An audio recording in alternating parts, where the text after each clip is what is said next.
السلام علیکم، ہائے فرینڈس۔ آج کی ہماری جو ویڈیو ہے وہ یہ ہے کہ مائکرو فائبر صوفے کو صاف کس طرح کیا جا سکتا ہے۔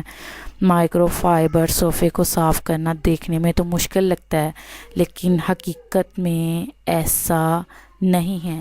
اس کام کے لیے آپ کو ایسی چیزوں کا استعمال کرنا ہو تو ہے وہ آسانی سے حل ہو جائے اور جلد ہی آبی بخارات کی شکل میں ہوا میں اڑ جائے۔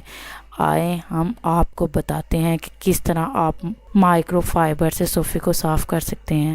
صوفے کو صاف کرنے سے پہلے آپ صوفے پر لگے لیبل پر ہدایت ضرور پڑھ لیں، کیونکہ عام طور پر اس طرح کے فرنیچر کے کچھ خاص قسم کے کلیننگ کوڈ ہوتے ہیں جو آپ کو بتاتے ہیں کہ اس سے کیسے صاف کیا جائے۔ ایکس کا مطلب یہ ہوتا ہے کہ آپ اس میں ویکیوم استعمال کر سکتے ہیں۔ ایس کا مطلب یہ ہوتا ہے کہ آپ اس میں کیمیکل کا استعمال کریں جو مکمل طور پر حل ہو جائے۔ ڈبلیو کا مطلب یہ ہوتا ہے کہ آپ اس میں پانی والے کلینر کا استعمال کریں۔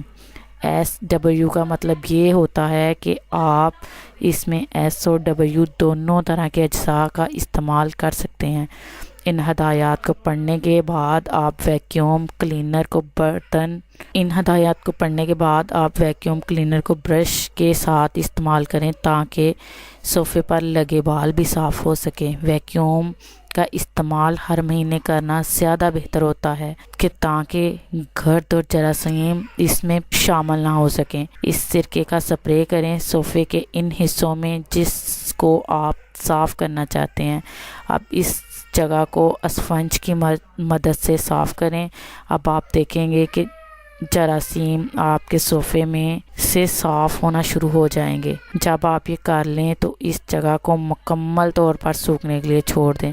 پریشان نہ ہوں اگر آپ کو کپڑے کا رنگ گہرا لگے تو اس حصے کو نرم برش سے گلائی حرکت میں اسکرب کریں۔ یہ ایک بہت آسان طریقہ ہے جس کی مدد سے آپ اپنے مائکرو فائبر صوفے کو آسانی سے صاف کر سکتے ہیں۔ دوستو، اگر آپ کو ہماری آج کی یہ ویڈیو پسند آئے تو پلیز سبسکرائب، کمنٹس، لائک اور شیئر ضرور کیجیے گا۔ اللہ حافظ۔